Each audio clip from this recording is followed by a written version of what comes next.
value again to our produce. And lastly, it will be a source of revenue and employment, health care in this republic. So to see many of the messages that we get and the calls. But if we take, lastly but not least, is sports, creative arts and culture.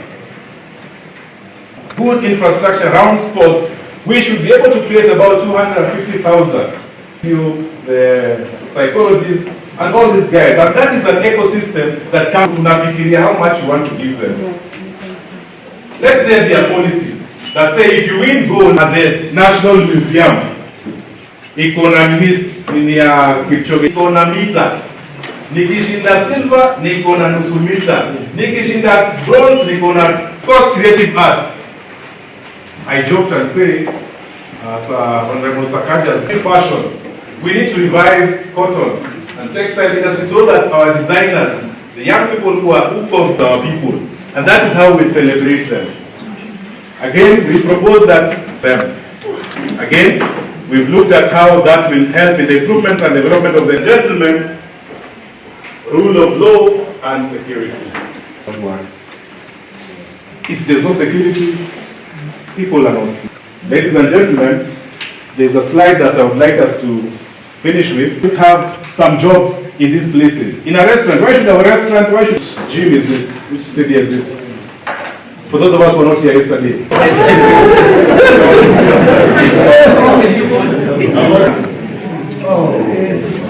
Now we cannot host. I finish by saying there needs to be a policy of at least the athletes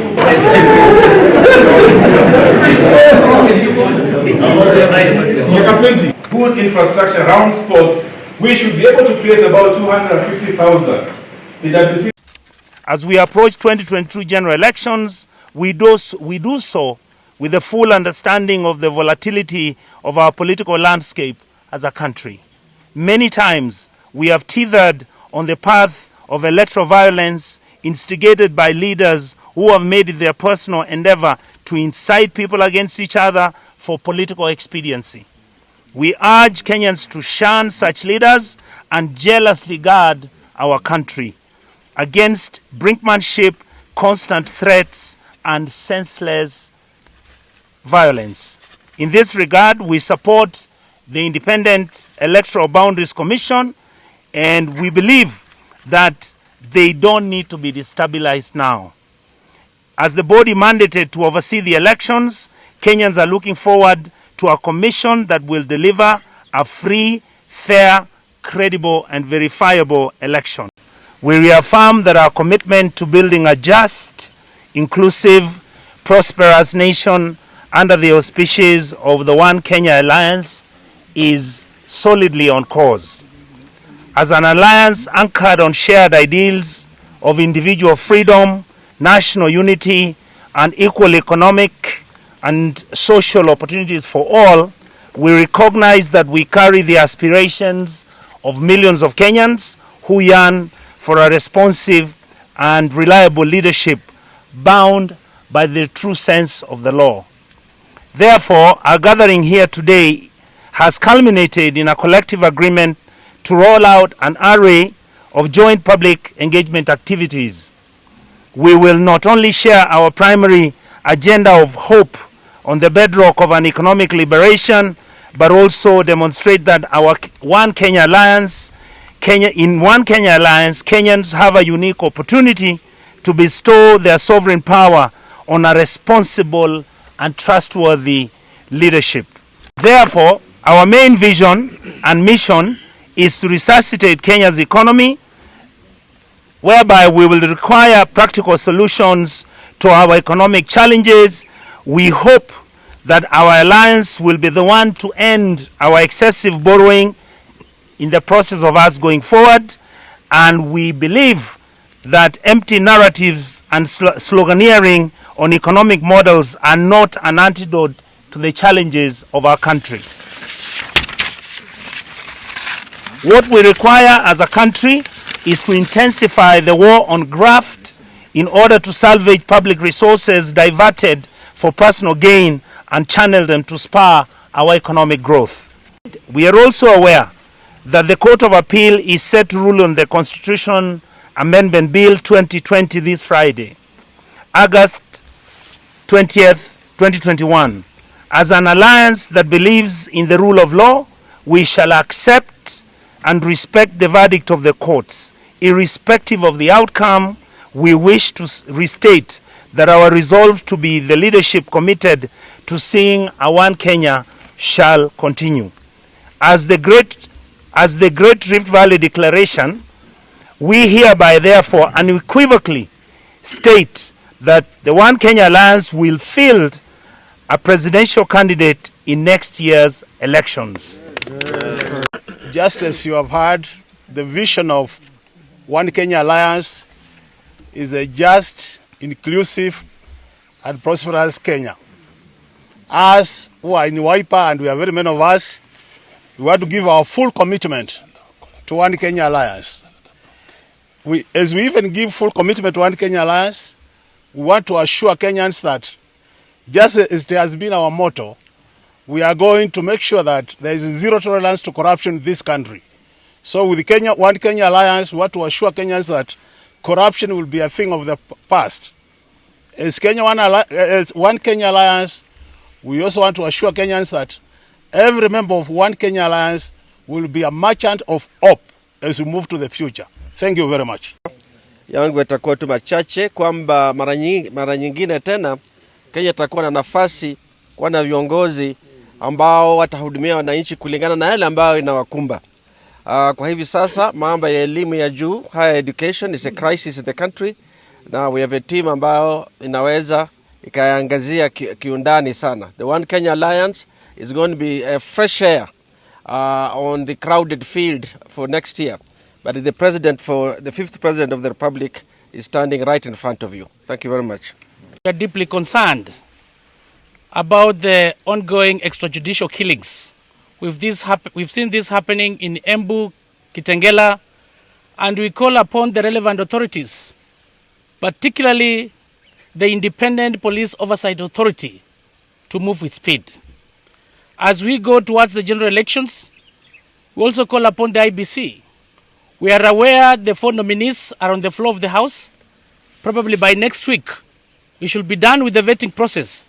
So we call upon the IBC to move with speed in terms of preparation for purposes of free, fair, and credible elections. I thank you.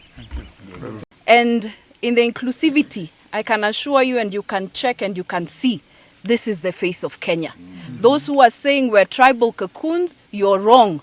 This is the face of Kenya. We're representatives from across the country. We have women also who are represented here. We have people living with disability. We have pastoralists who are also part of this. We have farmers. And I just want to assure Kenya that this is where the hope lies. This is where we have met. And I know the question that many of us have is, who is our presidential candidate? We want to tell you, as KANU, as ANC, as Ford Kenya, as Wiper, as members of parliament, and we are solely behind our principles. And whoever they will give us, we will back him fully until the end. And those of us who've been telling us ati tujipange, ati tusipojipanga watatupanga. Shida yao ni nini? Wawache kama Oka tujipange, au waendelee na sera zetu. Sisi pia tutauza na tunauza sera zetu. Asante sana. Kwanza ningependa kusema kwamba sisi sio marafiki. Sisi ni moja wa wanachama wa Oka. We are not here as friends, we are not invitees, we are part and parcel of the One Kenya Alliance. And I will explain why. We believe, and if you have seen what Jubilee has been standing for, it is really what One Kenya Alliance is standing for. That this country, there is more that unites us than what divides us. That the same pain a mother in Nyeri feels when she cannot feed her child is the same pain a mother in Lamu, where Captain Reda Obo is from, feels when she cannot feed her child. And that unity remains and will become our marching anthem as One Kenya Alliance. So we are here not as invited guests, but as members of One Kenya Alliance. Secondly, we also believe that every Kenyan wants the same thing: to go about their lives peacefully, to make something out of themselves, and to guarantee their children a future.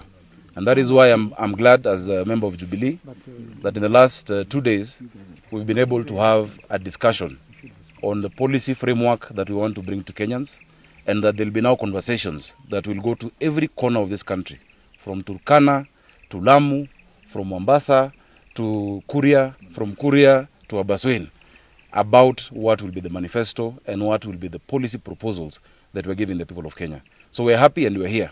And I know that you have seen some of the statements that have been made by members of the Jubilee Party with respect to the National Management Committee.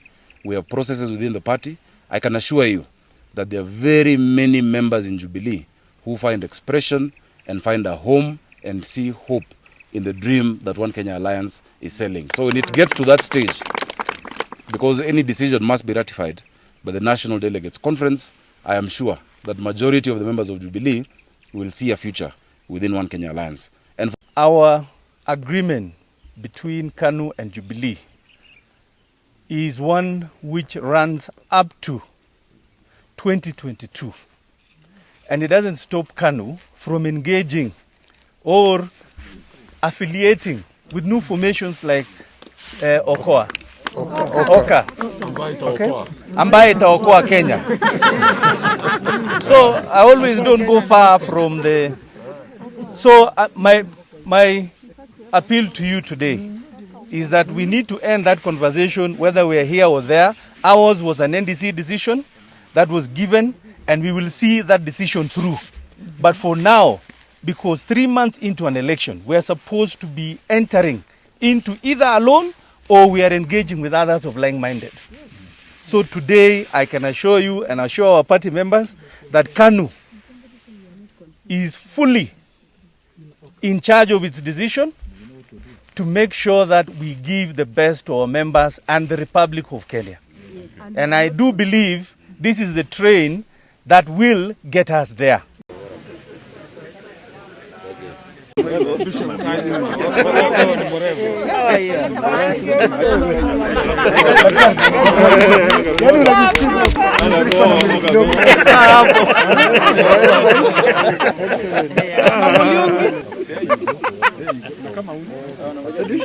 I had to take the aid. Maybe more trouble.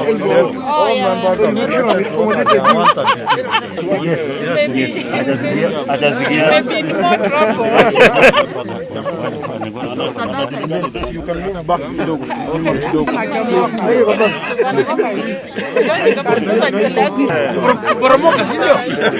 We should change that slogan.